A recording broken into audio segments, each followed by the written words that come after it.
किती लोक अशी येऊन सांगतात की तुझ्याकडून आम्ही हे काम केलं, आमचं काम तुझ्याकडे असं असं झालं. मग या घरामध्ये जर का तुम्ही दुर्लक्ष केलं तर वाहतूक व्यवस्थेचा खेळखंडोबा दिसणार, रस्त्यांची काळजी घेतली नाही तर त्याच्यावरती खड्डे दिसणार. जर सार्वजनिक वाहतूक व्यवस्था तुमची वेळेवर नसेल, चांगली नसेल, सुरक्षित नसेल तर लोक पटकन जाण्यासाठी टू व्हीलर काढणार ना घरातून बाहेर आणि मग वाहतुकीचा खेळखंडोबा होणार. आणि आमचे लोक म्हणतात की ताई तुमचं काम नेक आणि तुमचा नंबर 1. नमस्कार, मी मोना यनपुरे आणि तुम्ही पाहताय सिविक मिरर. आज आपण पर्वती विधानसभा मतदारसंघामध्ये आहोत आणि महाविकास आघाडीच्या राष्ट्रवादी काँग्रेस शरद पवार पक्षाच्या अधिकृत उमेदवार अश्विनी कदम आपल्यासोबत आहेत. सर्वप्रथम खूप खूप शुभेच्छा तुम्हाला. अगदी 2 दिवस राहिलेले आहेत. अगदी उंबरठ्यावर प्रचार आलेला आहे. काय सांगाल, काय प्रतिसाद आहे, मतदारांपर्यंत पोहोचलेला आहात? धन्यवाद मोना.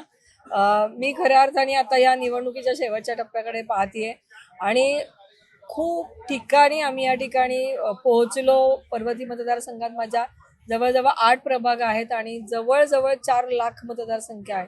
आणि या लोकांपर्यंत अर्थात या कमी वेळामध्ये अगदी अवघे 12-15 दिवस आहेत. या 12-15 दिवसात जरी सगळ्यांपर्यंत नाही पोहोचलो तरी सगळ्या प्रभागांमध्ये माझ्या पदयात्रा झाल्यात. अनेक सोसायट्यांच्या लोकांनी मला बोलवून घेतले, स्वतःहून बोलवलं, ही माझ्यासाठी जमेची बाजू आहे. आणि प्रचार यात्रेत म्हणजे प्रचारादरम्यान आम्हाला असं निदर्शनास आलेलं आहे की लोक स्वतःहून येत आहेत, मला हातात हात मिळवतायत. नंतर म्हणजे ज्या काही आमच्या माता ज्येष्ठ असतील त्या अगदी मला भरभरून आशीर्वाद देतात आणि तूच येणार आहे.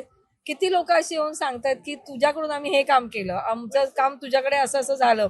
मग ते शासनाच्या दरबारातलं असू दे नाही तर महानगरपालिकेचं असू दे. त्यामुळे आज एक समाधान वाटतंय की मी काहीतरी काम केलेलं आहे आणि काम केलंय आणि हे काम केलेलं काम मी जनतेच्या समोर घेऊन चाललेली आहे. आणि माझं काम आहे, मी नगरसेविका आहे, 15 वर्ष नगरसेविका होते. निवडणुका पुढे ढकलल्या तरी सुद्धा या 5 वर्षामध्ये आम्ही महानगरपालिकेचीच कामं करत राहिलोय. आणि 19 नंतर जेव्हा विधानसभेचे 62,000 मतदान घेतली त्यांच्यासाठी म्हणून कलेक्टर ऑफिसच्या संदर्भातली, मंत्रालयातल्या संदर्भातली सुद्धा कामं आम्ही या ठिकाणी आज करतोय. एक समाधान आहे की लोकसेवक आहोत आणि लोकसेवक म्हणून आपण खऱ्या अर्थाने नागरिकांच्या विश्वासाला पात्र ठरलेलो आहोत. नक्कीच मोठ्या प्रमाणात तुमचा प्रचार सुरू आहे, मतदारांपर्यंत पोहोचताय. काय नेमक्या समस्या आहेत? वेगवेगळे भाग आहेत, झोपडपट्टीचं प्रमाण आहे, काय नेमक्या समस्या आहेत या भागामध्ये? खूप मोठ्या प्रलंबित प्रश्न आहेत. एक तर पर्वतीचा विकास हा एक साधा विषय बघा की आपल्या घरामध्ये जर का नळाचं पाणी गळायला लागलं, नळ बंद केला तर ते थेंब थेंब पाणी गळतं, तर आपण काय करतो की पहिल्यांदा प्लंबर बोलवून त्याची डागडुजी करतो. मग जर का डागडुजी केली तर तो नळ व्यवस्थित राहणार आहे, नाही तर अन्यथा पाणी वाया जाणार आहे. तसंच आहे की जर हे आपलं घर आहे म्हणून आपण मेंटेनन्सचं काम करतो तेव्हा घर नीट राहतं. तसंच आपल्या मतदारसंघाचं पण आहे. आपला मतदारसंघ आपला एक परिवार आहे, आपलं घर आहे, आपलं कुटुंब आहे. आणि या कुटुंब म्हणजे जेव्हा त्याची बाउंड्री येते तेव्हा तो मतदारसंघ हे आपलं घर असतं, हे लक्षात घ्या. मग या घरामध्ये जर का तुम्ही दुर्लक्ष केलं तर वाहतूक व्यवस्थेचा खेळखंडोबा दिसणार, रस्त्यांची काळजी घेतली नाही तर त्याच्यावरती खड्डे दिसणार. मला एक माहिती आहे की आपल्या मतदारसंघ इतका सुंदर असायला पाहिजे की लोक आपल्या भागातून जाताना म्हणायला पाहिजे की अरे हा एरिया किती सुंदर आहे, हा भाग किती सुंदर आहे. आणि आम्ही नगरसेवक म्हणून असं केलंय ना, लोकांना अनुभव आहे, आमच्या मतदारांना त्याचा अनुभव आहे. दुसऱ्या प्रभागातली लोक मला सांगतात सुद्धा की तुझा भाग खूप छान केलाय बरं का, तू आता आमच्या इथे पण कर, आम्ही तुला मतदान करू. तर ही जमेची बाजू आहे आणि ही शाबासकी आहे, शाबासकीची थाप आहे. जसं मी सांगितलं की मग माझ्या कुटुंबामध्ये मला रस्ते नीट करायचे, मला इथलं ते जे काही खड्डे पडलेले आहेत, एका गाडी खड्ड्यातून गेली की मणक्याचा त्रास सुरू होतोय. ही किती भयानकता आहे ना. इथलं ऑक्सिजनयुक्त वातावरण टिकवायचं म्हणून इथली मला उद्यानं चांगली ठेवायची ऑलरेडी केलेली आहेत. जी नसतील ज्या भागामध्ये तिथे नव्याने निर्माण करावी लागणार आहेत.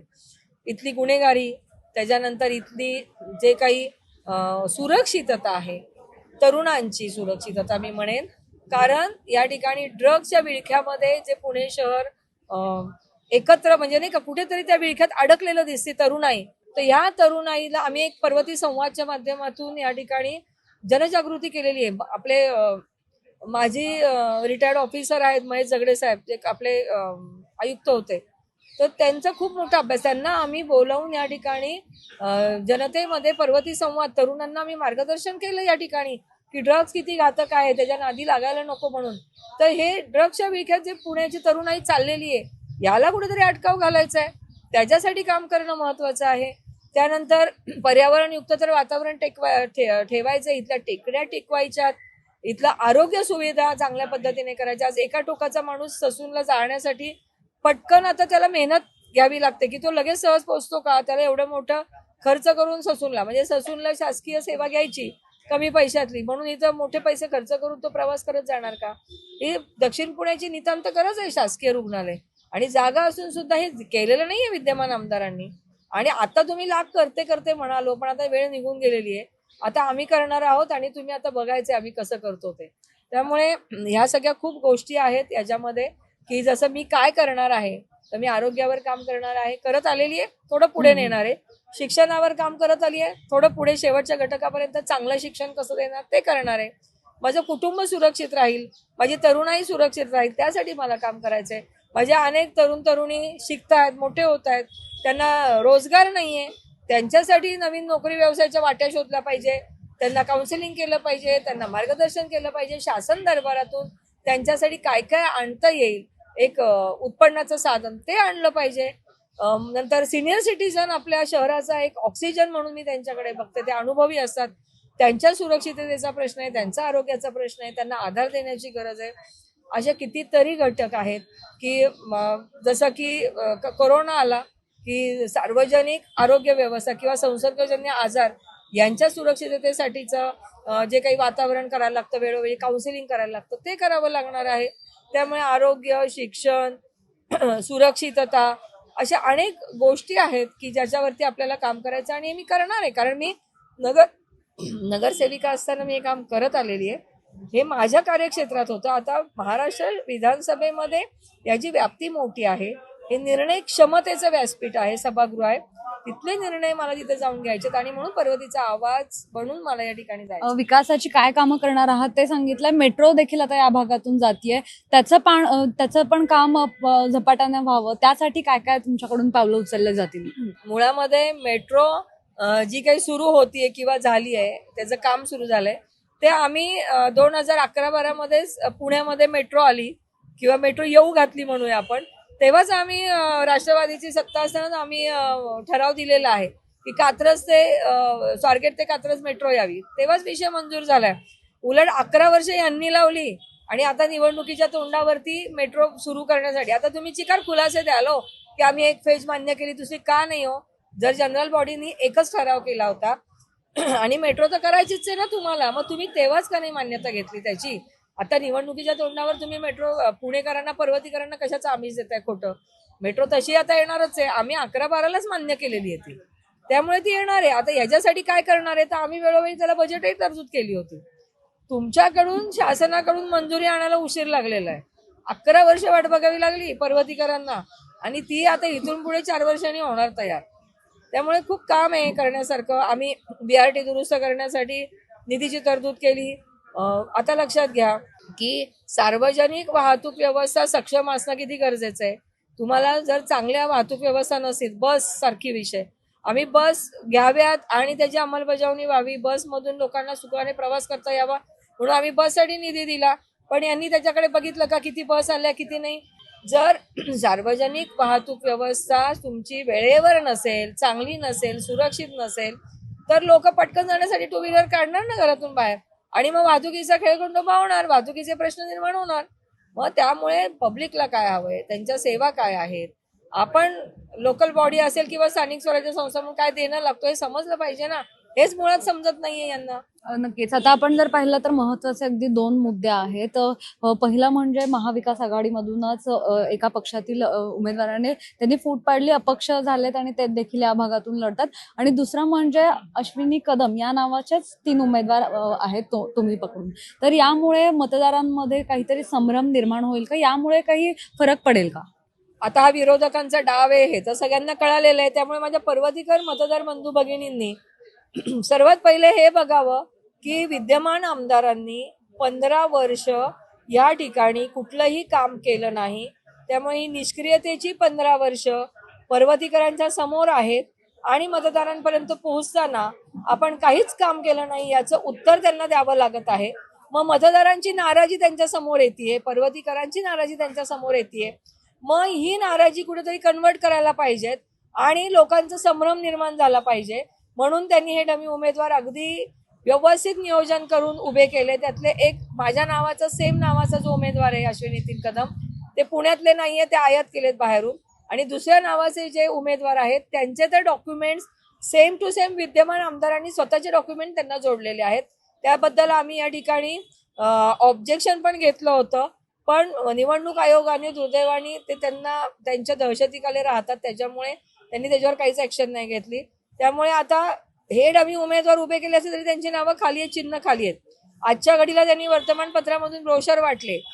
त्या डुप्लिकेट जे काही डमी उमेदवार आहे त्यांनी स्वतःचा फोटो न टाकता नाव टाकलंय स्वतःचं आणि नंबर टाकलाय. मग तुम्ही जे काही कोणी असे डमी उमेदवार आहेत त्यांना सुद्धा कळायला पाहिजे. आपण एका जबाबदार व्यक्तीच्या नावाच्या साठी डमी म्हणून उभं राहिलेलो आहोत, तर आपण काम या विधानसभेला उभं आहोत, आपण काय काम केलंय आणि लोकांची फसगत करतोय, तर हा एक गुन्हा नाहीये का? आणि मग ह्या गुन्हेगारीला आपण पाठिंबा देताय का, किंवा ह्या गुन्हेगारीमध्ये आपण पाऊल टाकलेलं आहे का? हा खूप विचार करण्याचा भाग आहे.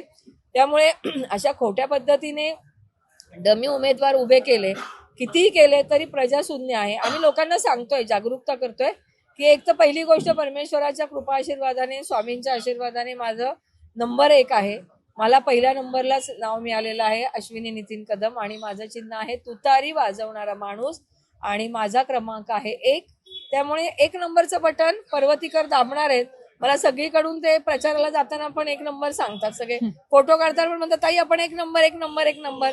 आणि आमचे लोक म्हणतात की ताई तुमचं काम नेक आणि तुमचा नंबर 1, असं सुद्धा मला लोक सांगतात.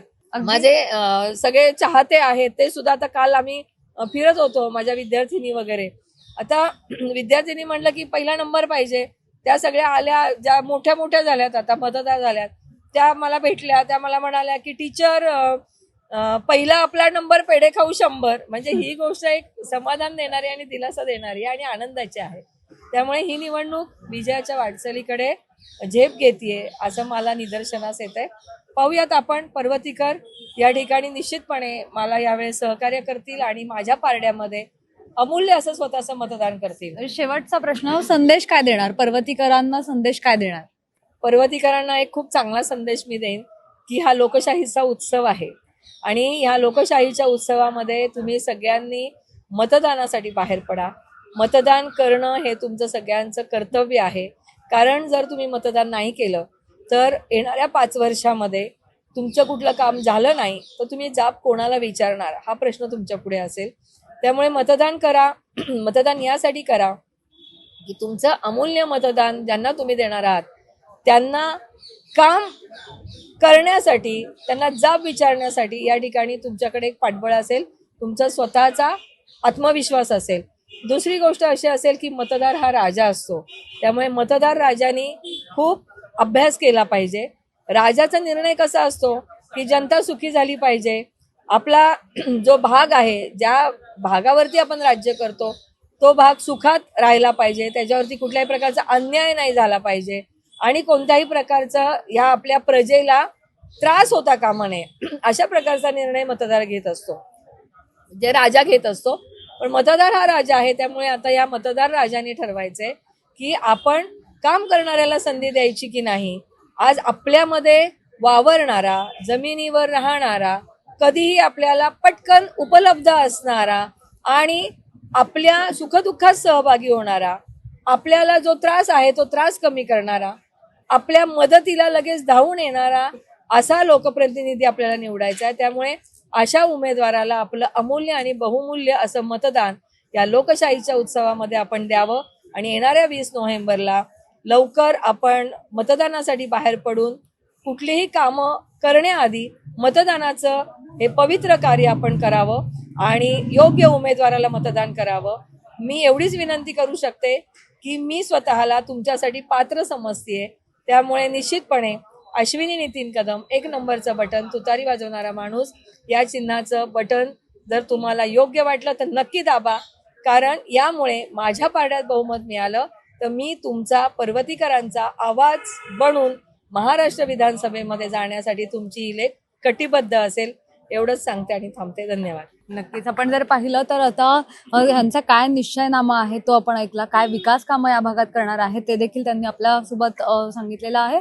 आणि अगदी 23 तारखेला ज्या दिवशी निकाल लागेल तेव्हाच आपल्याला समजणार आहे की पर्वतीकर जे आहेत ते नेमका कौल कोणाला देणार. पुण्याहून मुनायनपुरे, सिविक मिरर.